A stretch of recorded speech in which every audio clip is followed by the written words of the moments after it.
Antoine aux sources.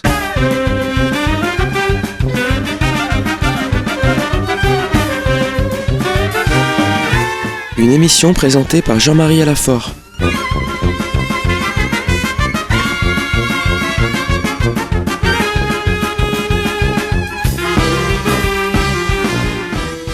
Tout a commencé à Jérusalem, la ville des prophètes et de la rédemption, où le Christ est mort pour rassembler dans l'unité les enfants de Dieu dispersés. En elle, tout homme est né, dit le psalmiste. En elle, tout chrétien y trouve ses racines et y découvre la richesse des traditions et des rites des églises qui la composent. L'esprit de la Pentecôte ne cesse de souffler depuis Jérusalem. La ville sainte se révèle être la mère de toutes les églises. Jérusalem, la cité du grand roi, ouvre ses richesses pour ceux qui savent écouter.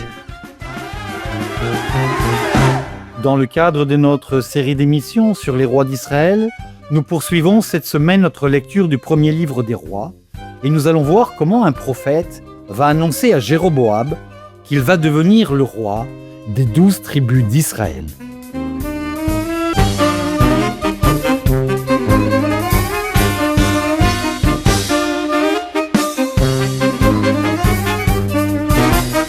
Alors nous poursuivons notre lecture du premier livre des rois et nous avons évoqué donc la semaine dernière le tournant extrêmement important qui va se passer donc dans la vie de Salomon.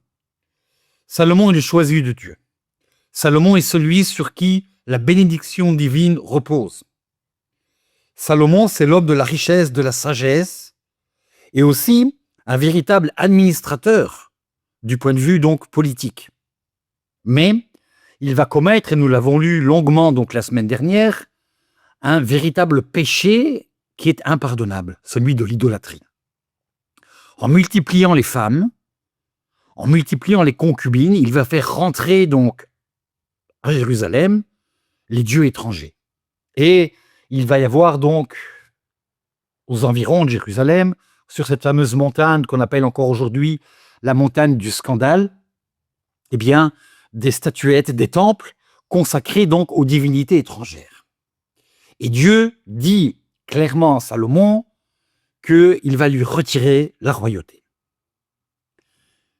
Ce n'est pas lui qui en fera les frais, mais c'est son descendant. Mais c'est le début donc de l'explication spirituelle de ce qui était peut-être dans la réalité des problèmes politiques très importants que je vais essayer d'expliquer. Mais nous allons avoir un schisme, une séparation dans le royaume d'Israël. Nous allons avoir deux royaumes. Et le texte biblique nous dit que la cause de la division, la cause de la fraction en Israël, est le fruit de l'idolâtrie. C'est-à-dire, Salomon s'est laissé attirer finalement. Il n'est pas dit que Salomon avait sacrifié ou avait présenté de l'encens à ses dieux, mais il a laissé entrer en Israël des dieux étrangers. Et c'est un péché qui, aux yeux de Dieu, est absolument impardonnable. La vocation d'Israël, c'est de proclamer l'unicité de Dieu. Écoute Israël, le Seigneur est notre Dieu, le Seigneur est un. Donc, nous avons vu ça la semaine dernière au chapitre 11 du premier livre des rois. Ce qui est intéressant, je l'ai expliqué plusieurs fois, nous avons un parallèle. C'est le deuxième livre des Chroniques, qui nous raconte à peu près la même histoire. Mais dans le livre des Chroniques, on ne parle absolument pas du péché de Salomon. C'est-à-dire, on voit qu'il y a une relecture qui a été faite plus tardive et qui ne veut pas faire porter à Salomon le poids du schisme à Israël. Dans le texte des livres des Chroniques, il n'y a aucune mention de ces concubines qui ont fait entrer, qui ont introduit donc à Jérusalem des dieux étrangers. Ce qui est absolument extraordinaire, parce que nous avons un texte qui nous raconte une autre histoire. Et le texte du deuxième livre des Chroniques nous fait jusqu'à la fin un véritable éloge extraordinaire du roi Salomon, qui est le roi le plus glorieux de l'histoire d'Israël. Je voudrais continuer donc le texte dans le chapitre 11 et une annonce prophétique très intéressante qui va donc nous annoncer la suite de ce qui va se passer donc dans ce premier livre des rois. Nous sommes donc au verset 28. Jéroboam, fils de Névat, était un Éphraïm de la Sérada. Alors, de la tribu d'Éphraïm. Il faut ici faire une petite parenthèse pour expliquer ce qui se passe. Parce que nous allons parler dans quelques minutes de la séparation du schisme, comme on l'appelle donc dans la théologie biblique, entre le royaume de Juda et le royaume d'Israël. Éphraïm, c'est le fils de Benjamin. Benjamin a eu deux fils, Éphraïm et Manassé.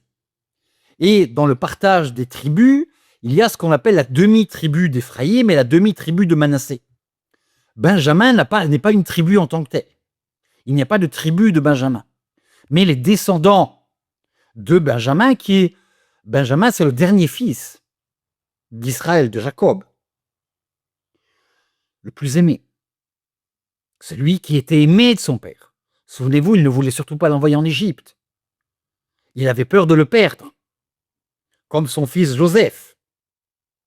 C'est le protégé, c'est le bien-aimé. Et Benjamin, la tribu donc de Benjamin, puisque c'était le plus aimé d'Israël, a toujours revendiqué donc la direction du peuple. Mais au livre de la Genèse, nous avons donc très clairement Jacob donne la bénédiction à la tribu de Juda pour être la tribu qui va diriger donc l'ensemble des 12 tribus d'Israël. Mais il y a une concurrence très forte entre les deux tribus. Les deux prétendent à la couronne. Et nous avons donc une réponse très intéressante dans la Bible. Nous avons donc un personnage du nom de Jéroboam, qui est donc de la tribu d'Éphraïm, de la Sérada. Et le nom de sa mère, nous le connaissons, était Sérouria, qui était veuve. Il était serviteur de Salomon. Ce qui est très, très intéressant, écoutons le texte.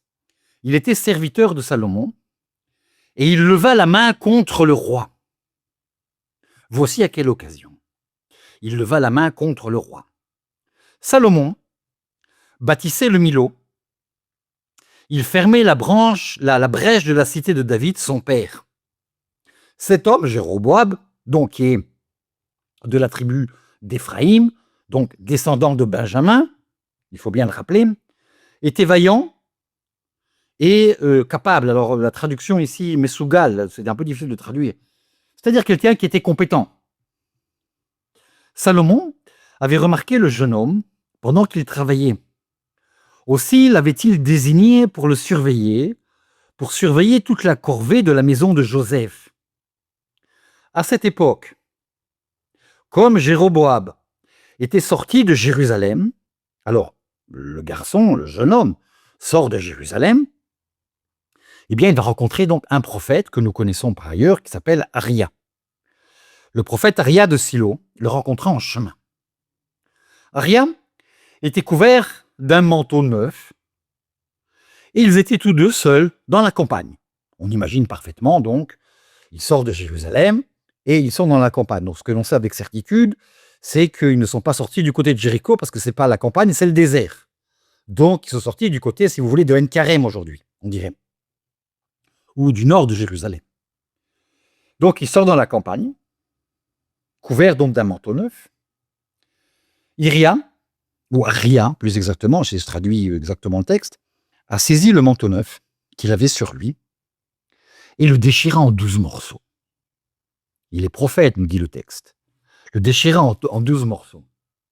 Il dit à Jéroboam, « Prends 10 morceaux, car ainsi parle le Seigneur, le Dieu d'Israël. Voici, je vais arracher le royaume de la main de Salomon. Je te donnerai 10 tribus. Et l'unique tribu qui est donc la tribu de Juda, n'oublions pas que la 12e tribu, qui est la tribu de Lévi, est une tribu sans territoire. Nous parlons des 12 tribus d'Israël. La tribu de Lévi, qui est donc consacrée au service au temple de Jérusalem, au sacerdoce, est une tribu qui, dès le départ, en arrivée donc ici en terre promise, n'avait pas de terre, puisqu'ils sont consacrés au service divin. Donc ils sont dispersés dans les différentes tribus, et ils doivent donc se rendre. Nous avons trouvé archéologiquement d'ailleurs des on dirait aujourd'hui donc des tables de travail, quoi, enfin des tableaux Excel de travail, c'est-à-dire des tables, où nous voyons donc les services qu'ils devaient donc rendre à Jérusalem suivant par semaine.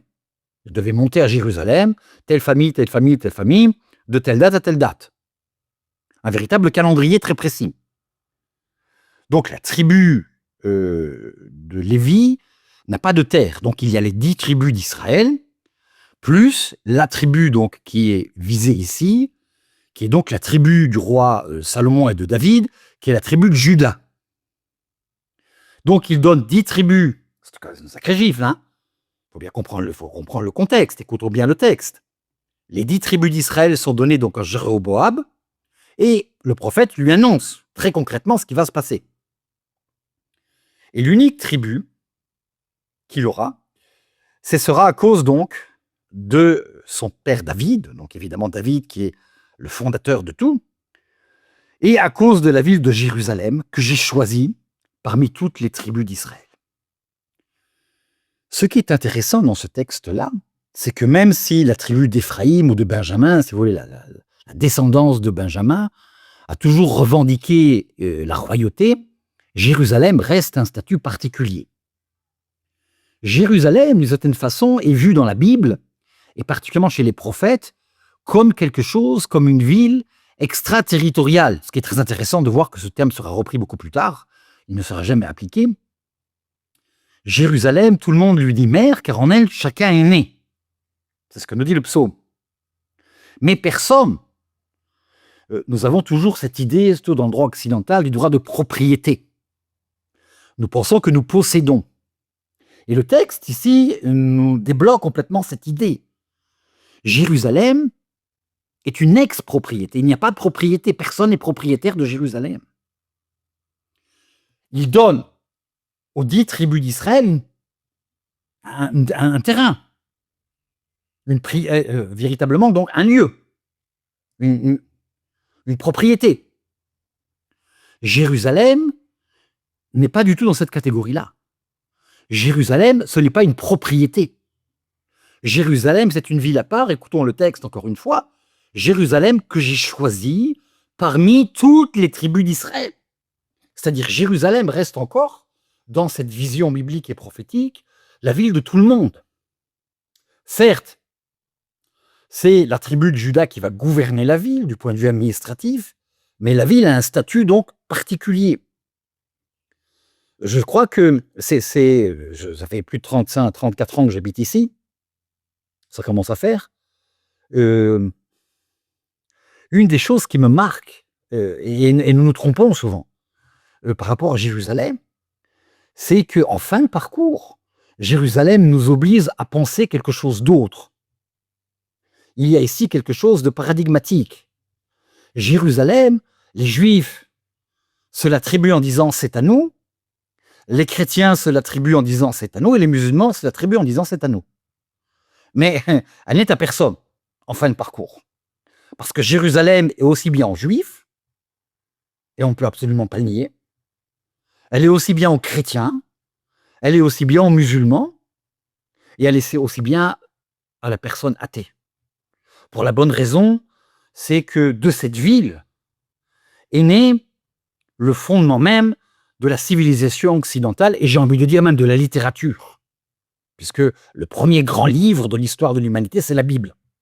Donc même si on est athée, il y a encore une référence intellectuelle, culturelle, à la ville de Jérusalem. C'est-à-dire absolument personne, et c'est un propos qu'il faut tenir peut-être beaucoup plus dans cette période où tout le monde se rabougrit avec cette espèce d'identité complètement fausse, c'est moi, c'est moi, c'est moi qui suis le centre, et Jérusalem me fait exploser finalement cette idée-là. Jérusalem, c'est le lieu qui restera toujours à cause de son statut particulier, ouvert à tout le monde. Et encore aux 12 tribus d'Israël, c'est-à-dire ce n'est pas la propriété. Jérusalem ne sera jamais la propriété exclusive de la tribu de Juda. Comme elle ne sera jamais, je l'espère bien en tout cas, la propriété exclusive des Juifs, des chrétiens, qui sont une minorité ici actuellement, mais il y a eu des périodes où ils étaient majoritaires, ou des musulmans. Jérusalem, c'est vraiment la ville. Alors, je n'aime pas du tout utiliser le terme d'universel parce que je ne sais pas ce que ça veut dire, mais c'est la ville par excellence de l'ouverture, de la non-propriété. Nous ne possédons rien. La seule personne qui possède la ville, c'est Dieu lui-même. Et c'est tout le sens, finalement, de ce que nous avons lu dans les émissions précédentes avec la dédicace du temple de Jérusalem. C'est-à-dire, Dieu dit très bien à Salomon, mais c'est moi qui réside. C'est parce que j'habite dans cette ville, dans ce lieu précis, cette présence divine, cette shrina, comme on dit en hébreu, que cette ville a un statut particulier. C'est pas vous qui faites de Jérusalem un statut particulier, c'est moi. Et le prophète le rappelle très bien donc à Jéroboam, qui va devenir donc plus tard le premier roi de ce qu'on appelle le roi d'Israël, plus tard donc des 10 tribus d'Israël dans le nord. Continuons le texte. Et c'est un texte extrêmement important parce qu'il faut lire le texte. Il faut lire tel que le texte nous présente. C'est parce qu'ils ont abandonné mon alliance. Ils se sont prosternés devant Astarté, déesse des Sidoniens, devant Kénosh, dieu de Moab, et devant Milcom, le dieu des fils d'Amnon, et qu'ils n'ont pas marché dans mes chemins, ne faisant pas passer ce qui était droit à mes yeux, pas à leurs yeux, à mes yeux, les yeux de Dieu, selon mes lois et mes coutumes, comme David, son père. De la main de Salomon, je ne prendrai rien du royaume, car je l'ai établi chef pour tous les jours de sa vie, à cause de son serviteur David, donc de son père David, que j'ai choisi, et qui, lui, a gardé mes lois et mes commandements. Mais j'enlèverai la royauté de la main de son fils, et je te la donnerai. 10 tribus. Et à son fils, je donnerai leur tribu, donc la tribu, une tribu, afin que mon serviteur David ait toujours une lampe devant moi à Jérusalem. On n'éteint pas. Là, ici, on n'éteint pas la lumière divine, j'ai envie de dire, mais là, je fais toujours écho, finalement, à ce que Paul dira beaucoup plus tard dans l'Épître aux Romains, les dons de Dieu sont irrévocables. Il y a une punition divine, mais les dons de Dieu sont irrévocables. Il y aura toujours une présence de Dieu à Jérusalem, à cause de David. C'est-à-dire, Dieu ne renie jamais les hommes renient, les hommes trahissent, mais Dieu ne trahit jamais. Dieu est fidèle. Et en fait, ce que dit le texte, c'est que Dieu sera encore fidèle à la tribu de Juda, malgré donc la trahison spirituelle de Salomon, qui est le plus grand péché qu'on puisse imaginer dans la Bible, qui est le péché de l'idolâtrie. Se tourner vers des dieux étrangers. La lampe, j'aime beaucoup cette expression, toujours une lampe devant moi à Jérusalem, la ville que je me suis choisie afin d'y mettre mon nom. C'est-à-dire, nous avons ici un choix divin que l'on ne peut absolument pas abroger. Le texte est très clair. Je suis très heureux que le patriarche latin de Jérusalem, le cardinal Pier Battista Pizzaballa, ait rappelé plusieurs fois cette chose-là, en disant, mais comme chrétiens, nous ne remplaçons absolument pas à Jérusalem le peuple d'Israël.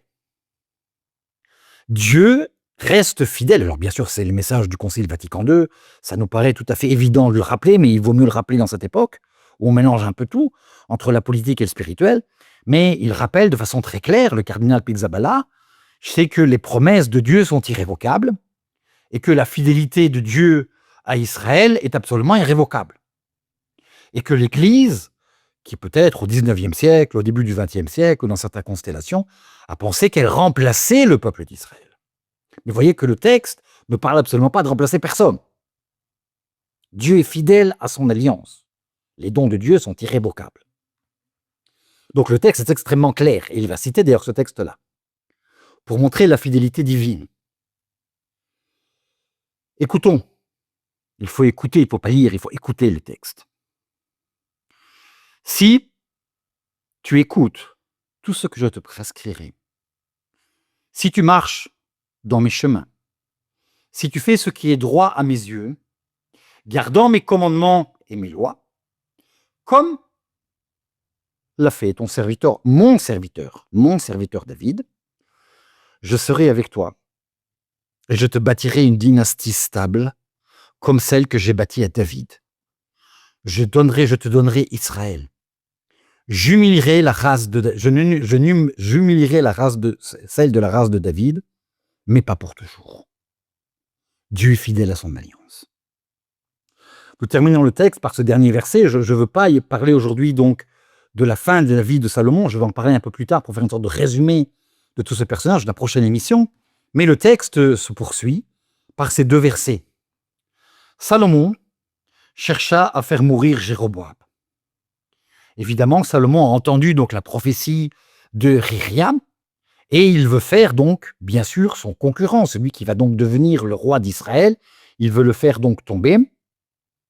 Jéroboam se leva et s'enfuit en Égypte, auprès de Shishak. Nous connaissons bien ce pharaon, Shishak en Égypte. Il va faire une campagne ici donc en Israël, peut-être sur l'occasion donc d'en parler, auprès de Shishak, roi d'Égypte, où il resta jusqu'à la mort de Salomon. Ça nous rappelle quand même quelque chose que nous avons déjà vu, que nous verrons plus tard, n'est-ce pas? Quand il y a un danger de mort, en Israël, où est-ce qu'on va? Jusqu'à la mort du roi ou du tyran, on va en Égypte. Cette forme, n'est-ce pas, nous le reprendrons plus tard avec, par exemple, donc la fuite, n'est-ce pas, de Joseph et de Marie en Égypte, parce que l'enfant, Jésus, est en danger. C'est un thème qui revient régulièrement dans la Bible. Ce n'est pas quelque chose qui est spécial donc au Nouveau Testament. Jéroboam, Salomon cherche à le faire mourir, et donc il va trouver refuge auprès donc de Pharaon, auprès du roi d'Égypte, du nom de Shishak, et il y restera là-bas jusqu'à ce que Salomon meure. La semaine prochaine, nous continuerons le texte et nous verrons donc, et nous commenterons le début donc de ce schisme, cette séparation entre d'une part Israël et de l'autre côté le royaume de Juda. C'était Antoine aux Sources. Une émission présentée par Jean-Marie Alafort de Jérusalem.